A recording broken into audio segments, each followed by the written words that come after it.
What all inspections do you suggest to get on a property? Home inspection, definitely, even if it's new construction.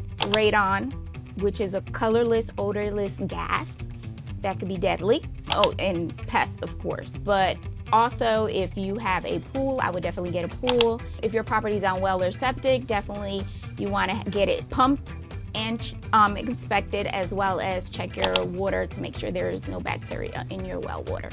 When you negotiate repairs from your inspection report, how do you go about it as a realtor? I definitely bring up the major problems first, or the things that would be the most costly, and save my client the hassle and the financial hardship or burden of taking care of those. And I work my way down, so that way the little things that are just minor or things that happen with a home over time, I would definitely leave those at the bottom of the list. What do you do if your buyer is so eager to take a property even though you know it's going to be a money pit?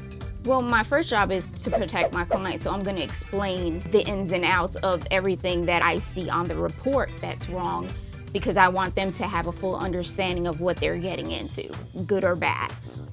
So definitely explaining the extent of the problem and the ballpark estimate of what each thing is going to cost, so that way they have a true picture of the property. I'll say this much: having worked with a home inspector that is not up to par and working with home inspectors that truly understand and know what they're doing, it's eye-opening. Another thing that separates a home inspector from a well-versed one versus a subpar one is having just a good bedside manner, able to communicate bad news in a way that the client will understand. And I think that's a very fine line because of the terminology that they are required to use by law. It's important that you find a home inspector that can communicate